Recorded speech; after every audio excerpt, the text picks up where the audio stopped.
I've been working as an application security engineer for about 7 or 8 months now, mostly doing penetration tests, security research, that kind of stuff. But before that, I was just a hobbyist CTF player and a recent graduate in software engineering. And I believe one of the key factors that allowed me to go from having no professional experience in cybersecurity to landing my first job was having the CPTS certification. Because this certification taught me most of my penetration testing skills. And after receiving my results back, I started applying for jobs. And a month and a half later of applying, I got a job offering I was very happy with. That's why almost a year ago, I created a blog post titled CPTS Tips and Tricks, in which I give my advice to people trying to pursue the certification. It got a fair amount of attention, so I decided to redo it as this video you're watching so that more people can get my advice and perhaps get the certification for themselves. So I have 15 tips to share with you guys today, 6 of which are tips for the preparation for the exam, that is to say tips to be used before the exam, but I also have 7 tips to be used during the exam. Of course, I cannot go into exam spoilers for obvious reasons, but those are the very best tips I'm allowed to give you guys. Let's start with the tips for the preparation process, starting with tip number 1, stay the path.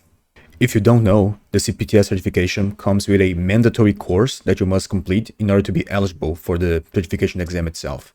And it's very easy to forget that the exam is there to test you on the subjects that you learn on the course.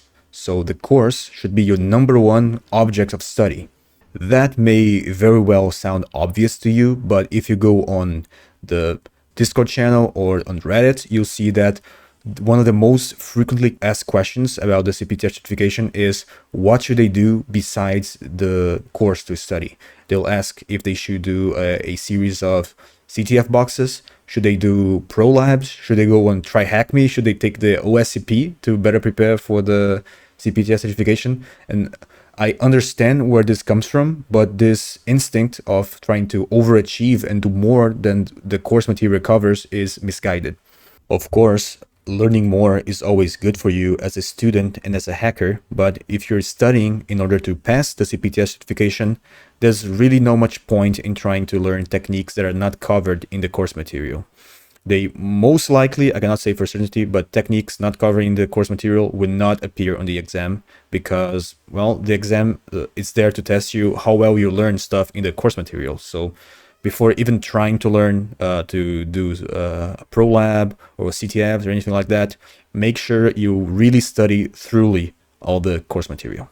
You may be concerned that you need CTF practice in order to prepare for the exam, but the course itself has plenty of opportunities for you to practice the skills they teach you, like on capstone challenges and with skill assessments.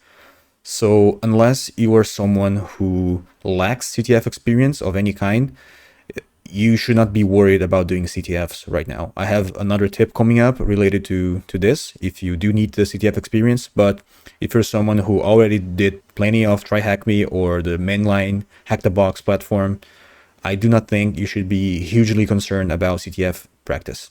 Just focus on the course material, focus on the skill assessments, and on the Attack Enterprise Network's capstone lab.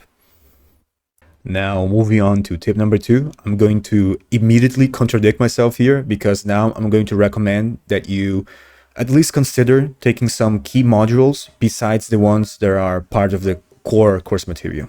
My previous advice still stands. You should still consider the modules that are part of the course material your number 1 priority, but there are some exceptions to this rule.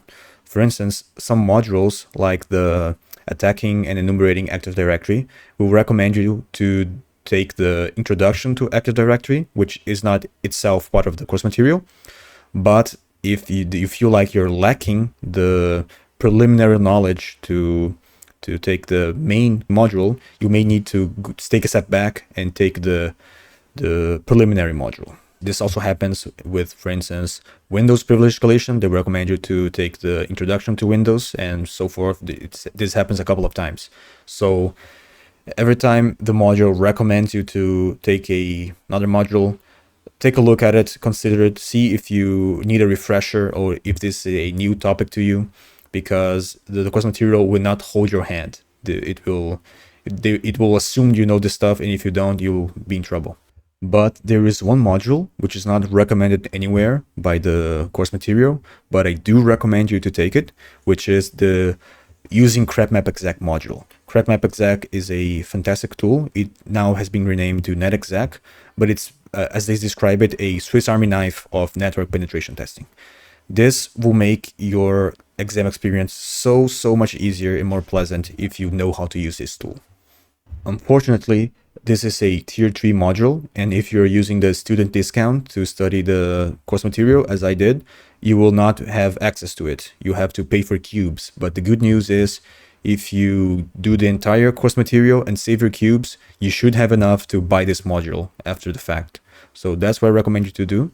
Do the entire course material. After that, go do the using CrapMapExec module, and pay attention because most of the techniques covered in this module are also taught in the course material, so you should it would be good to know them. But there are some techniques which are not covered in the course material, so maybe you should not expect to be able to use them on the exam. Now, tip number 3, and as you'll see, tip number 4 are related, and I believe that them together are the most important tips for the preparation process.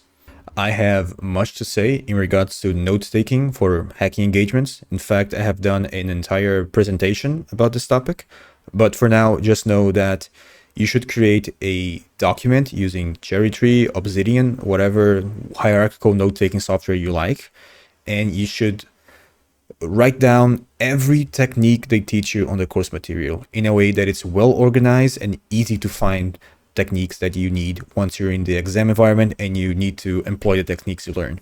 At the very least, your notes on a technique should contain a cheat sheet section with a collection of useful commands for you to copy paste during an exam environment, so that you don't need to go back to the course material and look for a particular command they teach you. Of course, the Hack the Box Academy has a search functionality in which you can type down a keyword and it will try its best to point you to the module or the section in which this topic is covered, but you should not rely on it. You should create one for yourself, one that works for you. Writing down techniques into notes will not only help you once you're in the exam and need to employ these techniques, but the act of note-taking itself will help you engage and learn better. And just so you guys know that I don't just talk the talk, but I walk the walk as well, you can see now scrolling down the screen my Cherry Tree note hierarchy. So as you can see, I did in fact write down every technique they taught me. And now for tip number 4, which may in fact be even more important than tip number 3, is you should really perfect your procedures. And you may not know what a procedure is because that's the term I made up. So I'm going to try to explain it to you now. A procedure, to put it bluntly, is a checklist of techniques to try in regards to a common scenario you may face over and over in a penetration test engagement or a hacking engagement of any kind. In other words, procedures can also be thought as a way to map techniques to common scenarios. Remember that you have written down every technique you know? Well, you should also have written down the procedures for common scenarios, such as you know which techniques to try when you face some kind of well-defined, reproducible scenario during your penetration test engagements. I know this all may seem very abstract, but to give a concrete example, it is not enough for you to have written down on your notes that some versions of the Linux kernel are vulnerable to a dirty pipe, or that if you have writable permissions over etc shadow, then you can escalate your privileges to root. You should also have a Linux privilege escalation procedure that basically, as I said, is a checklist of all the different techniques you know for escalating your privileges on Linux. And that should point to your dirty pipe, that should point to your writable etc shadow, to whatever else you know. So that when you're on the exam and you have to escalate your privileges on Linux, you will go down to your procedure and you will try each technique that it's written there. The main benefit from this approach is that this way you will never forget to try a technique you know, because that's the #1 killer during the exam attempts. Because there's a lot to try during the exam, and if you forget to try the one technique you should have tried, you can get stuck. And once you get stuck, it can be very, very hard to get unstuck. So by having a procedure, you can ensure that at the very least, you will always try everything you know. And the good part about procedures is that they are ever evolving. So let's say you are doing a skill assessment on the course material and you're trying to attack a WordPress application. So you're going down your WordPress procedure and you try everything you know and it still doesn't work. So well, now you have to think outside the box, try to do some research. And when you do eventually find what technique you should have tried, you will add that to your procedure so that next time you're in this scenario, you have another tool in your arsenal. So it's ever evolving. You always get better. Now, moving right along to tip number 5, which as you'll see, it's actually related to my previous tip. You should really take a look at IppSec's CPTS playlist. If you do not know who IppSec is, he's a guy who does a lot of walkthroughs, video walkthroughs of hack-the-box CTF machines. I think he's done a walkthrough of every box there is, and he created a playlist of walkthroughs of boxes he believes will prepare you for the CPTS exam. Now, previously, I mentioned that if you have a decent amount of CTF experience, I do not think you need to spend a lot of time doing CTFs in order to prepare for the CPTS exam. It would be better to spend your time taking notes of the techniques covered in the course material, and better yet, make very, very good procedures for the different scenarios they taught you about. But if you lack any kind of CTF experience, it may be worthwhile to do a few boxes so that you get a feel of what it's like to do a completely unguided machine in which you do not know what the topic at hand is, so it could be anything. And I think a good place to start would be the machines in IppSec's CPTS playlist. If you have little to no experience doing CTFs, I do recommend that you do these machines. Of course, you'll need a Hack-the-Box subscription because these machines are retired, but I believe it'd be a worthwhile investment. But if you do have CTF experience, I do recommend that you at least watch this playlist because, of course, there's no guarantee that everything taught there will be useful to you in the exam. Actually, most likely than not, it will not be, all the techniques will be useful. But if IppSec compiled these machines to prepare you for taking the exam, it may be worthwhile to hear IppSec out and take a look at them. Don't just watch the walkthroughs. You should have your procedures open with you so that when IppSec is walking you through some scenario, say active directory exploitation, you should have your procedure on active directory exploitation open. And so whenever he tries a technique, you should take a look at your procedures and ask yourself, would I have tried this if this were the exam? If the answer is no, then you should add that technique in. And this comes back to tie in with what I said about procedures being ever evolving, right? Whenever your procedure fails, it gets stronger. So might as well watch these walkthroughs in the playlist and try to harden your procedures before the exam. Now, my very last tip for the preparation process, there are still more tips for the exam itself, would be for you to take the Attacking Enterprise Networks, the very last module of the course material, completely blind. That is to say, without the aid of the walkthrough provided by the module. And if you don't know, the very last module on the course material is actually a mini exam of sorts. It's a complete external penetration test. It is not as long or as difficult as the exam itself, but it's the very best thing you'll get to it before you actually start the exam. When you're finished with everything else on the course material, you should go to the last module, the Attacking Enterprise Networks. You should scroll down to the very bottom of the page and you should start the lab. Don't take a look at the information in the module because it is a walkthrough of the mini exam, right? And as I said, it's the closest thing you'll ever get to the exam itself. So it's best to be used as a way to gauge your preparedness for the exam. So try doing this mini exam as if it was the exam itself. Do not look at tips, do not look at the walkthrough, unless you get stuck for like a really long time, like say 8 hours or so. Then you can take a look to see what you're missing, see if there's any missing technique, add that to your procedures and then start again. But it's best to really try to solve it by yourself because in the exam, there will be no help. So, and you very likely will be stuck at least a few times during the exam. So it's best to use this opportunity to mimic as much as possible the exam experience. If you manage to complete the mini exam in say 5 days or less, without looking at any tips or any help, then that's a very good sign that you're ready for the exam. If you did a good job doing the mini exam, but you did get stuck a few times and had to take a nudge by looking at the walkthrough, that's still fine. That happened to me. I needed to take a nudge at least once, maybe twice, when I was doing AEN Blind, and I still did fine on the exam. I would only be worried if you do really poorly on the AEN. If you do that, then take a look at your procedures, take a look at your notes, and maybe consider doing CTF practice if you're lacking this. It can be a little confusing to do this module blind because, of course, it was not designed to be done this way. So I have a few pointers to give you. Maybe you can consider them milestones. So the first one would be to get all 7 web flags on the first host. You should be able to get all these 7 flags before you get a foothold on the system. After that, you should get user and root flags on all the hosts you can reach until you reach domain compromise. That would be the third milestone. After that, your job is not done. In fact, you need to get user and root flags on a final host. So you have to get domain compromise, move laterally, get this final host, and you may be ready to take the exam.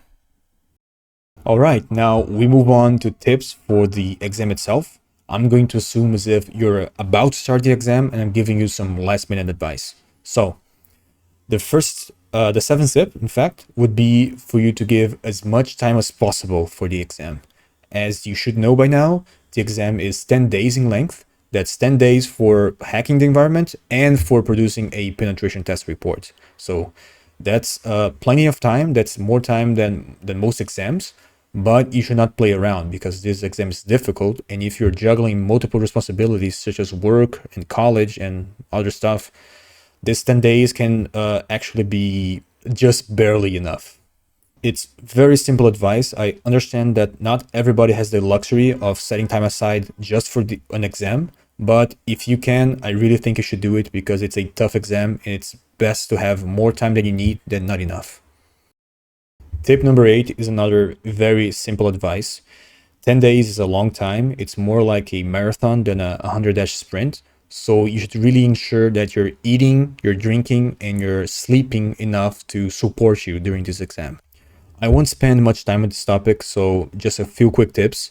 As regards to eating, you should make it as easy as possible. So if you can, meal prep. If you can't, just stock up on groceries. If you're made of money, you can, of course, just order food, although I don't recommend this. Regards to water, it's pretty simple. Just keep a large bottle of water by your side at all times so that you keeping yourself hydrated. And as to taking regular breaks, I understand that you're going to be very impatient and locked in during the exam, so you won't feel like taking breaks. But I do recommend that you try the Pomodoro technique, which it's say 25 minutes of work, of focused work, and 5 minutes of rest. So this way, at least once every 25 minutes, you have a chance to get up, walk around, talk to people, so you don't burn yourself out. I understand that these are not the most exciting topics ever, but I do believe it's important for setting yourself up for success. And you can do this by ensuring that you're well taken care of during the exam. For tip number 9, do you remember when I said that AEN is the closest thing you ever get to the exam before the exam itself? Well, now you are doing the exam, okay? So you should forget all about AEN because you must realize they are 2 different labs with different purposes. The purpose of the exam is to test you on the material you learn on the course, and it's supposed to be hard, okay? It's supposed to be, well, fair, but still very challenging. So by understanding that AEN and the exam are completely different, please drop all preconceived notions about how the exam structure or the lab structure should be like because of how it was during AEN, okay? If you think that something shouldn't work because it didn't work in AEN, you should still try that out because you don't know if this is going to work on exam environment. And in the same vein, if you think that something should work because that's how the environment and the progression of AEN worked, think again. This is not AEN Part II. This is a completely different thing. So do your best to clean your mind of preconceived notions because those can only harm you during the exam. Take this as a completely new thing. So this may seem like a weird piece of advice to give, but Please understand, I have taken the exam, I have taken AEN, and I believe it's a worthwhile advice to give. If you, after you take the exam, you understand what I mean, good. If you don't understand what I mean, even better. But please try to keep an open mind, try everything you can think of, and don't let previous experiences cloud your judgment when you're doing the exam environment. Now, tip number 10 is related to report writing. That's everyone's least favorite part of any exam, but it's a very important part of penetration testing.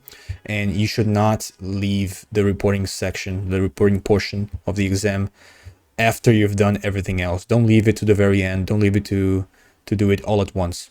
Okay? You should do it as you're penetration testing. I have a methodology for writing reports for exams, which I use on the CPTS exam. I have written a blog post all about it, so I won't reiterate it here, but I'll link it in the description.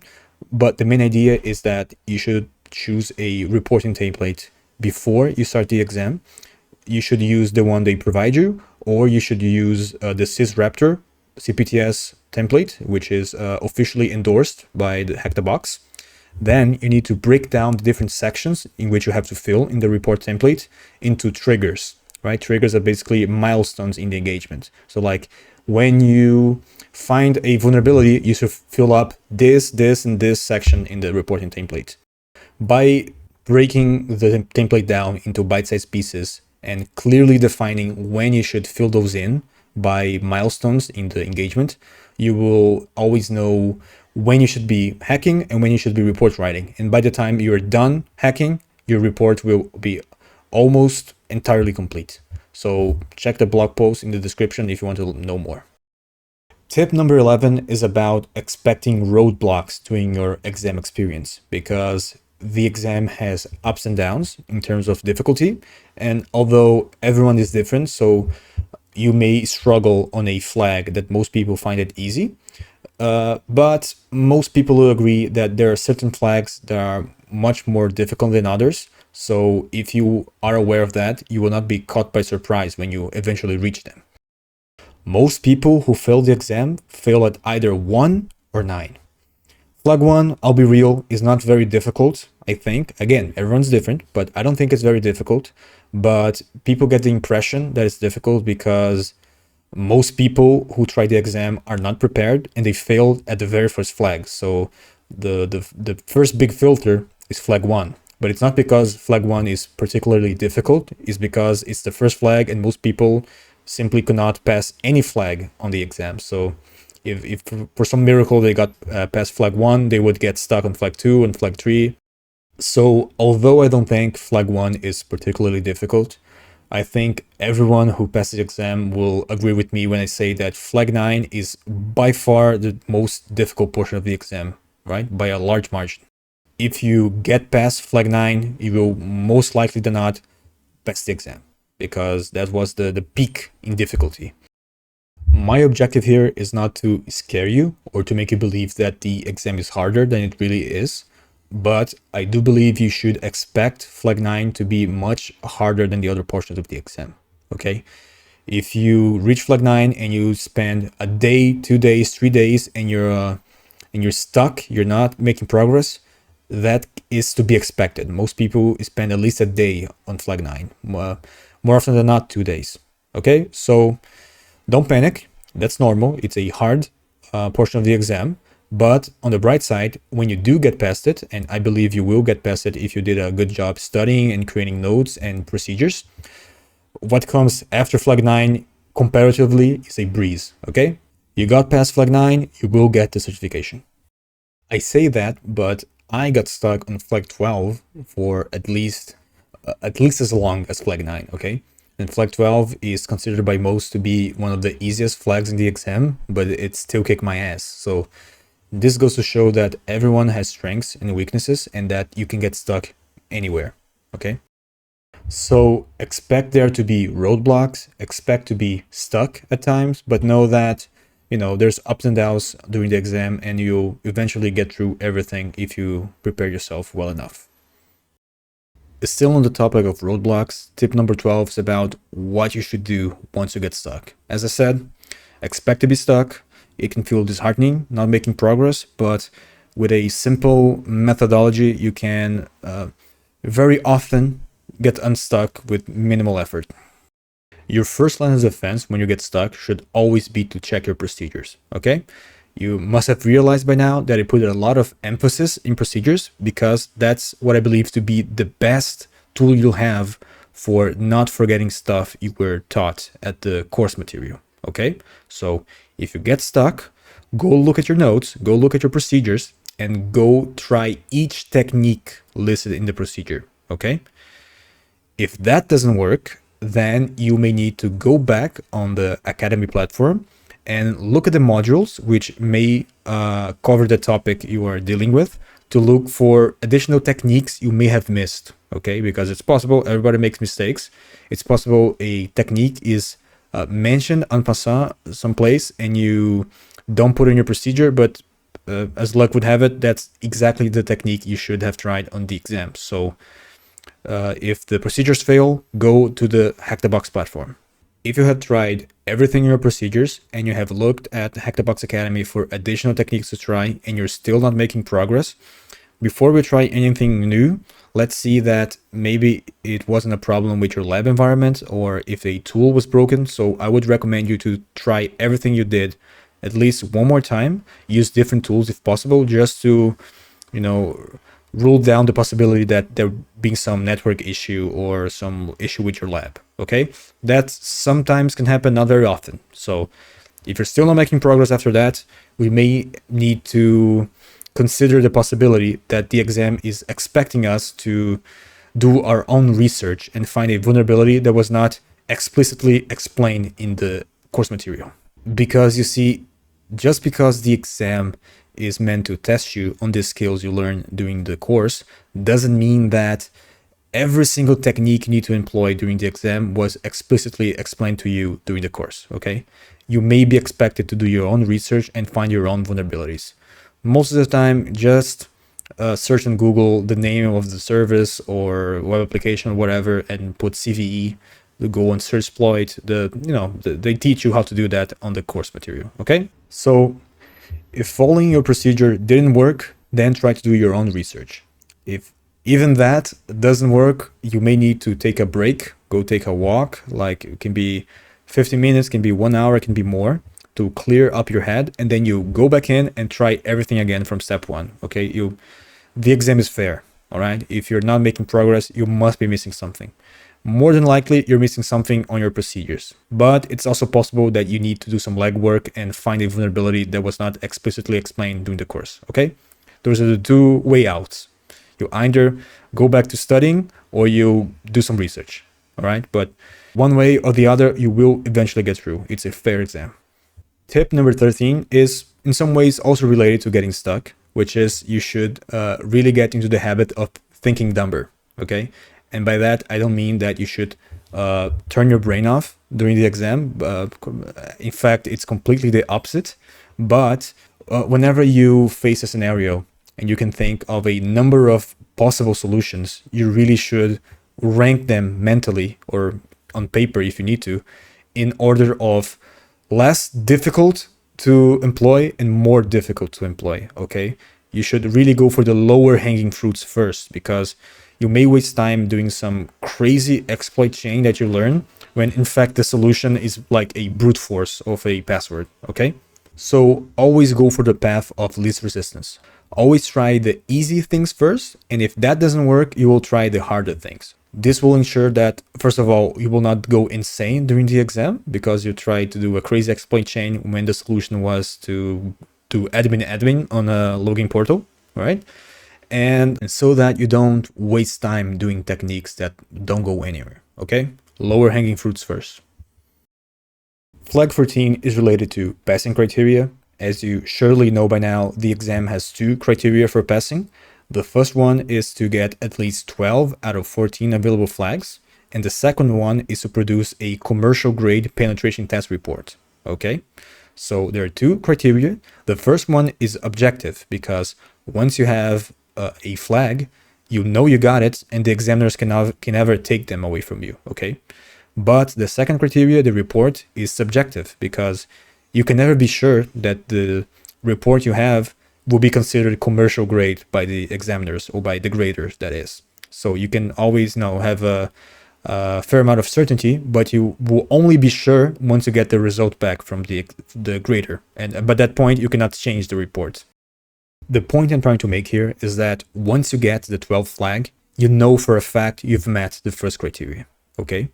But no matter how good you think your report is, by that point, you cannot be sure you've met the second criteria. So by that point forwards, it doesn't make sense for you to spend time going for the last 2 flags, because there's no point, right?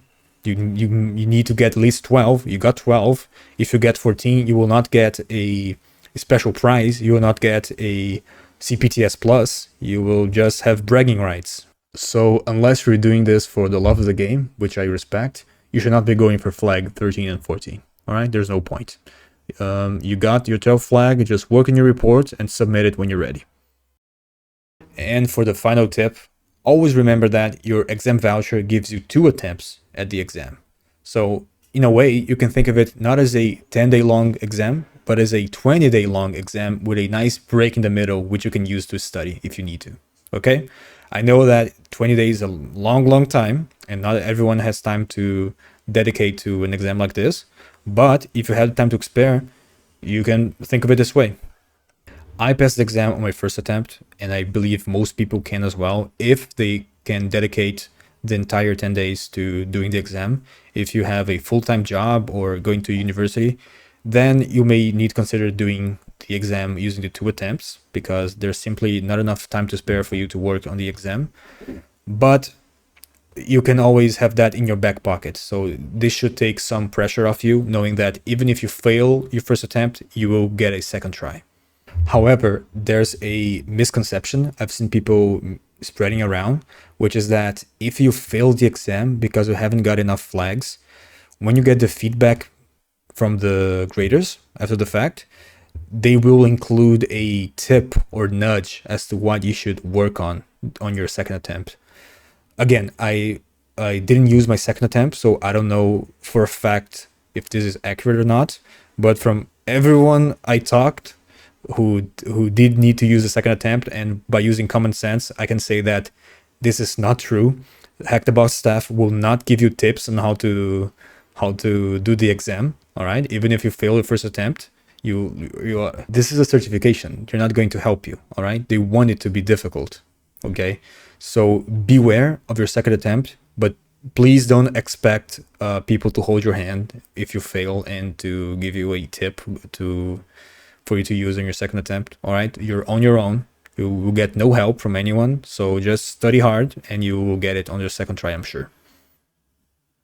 All right, so those were my tips for the CPTS. I hope you enjoyed them. And if you are going to attempt the exam, I wish you the best of luck. If you have any questions, you can ask them in the comment section. And if you'd like to see more content on the CPTS or the OSCP or whatever, please subscribe and I may create more videos in the future. All right, bye.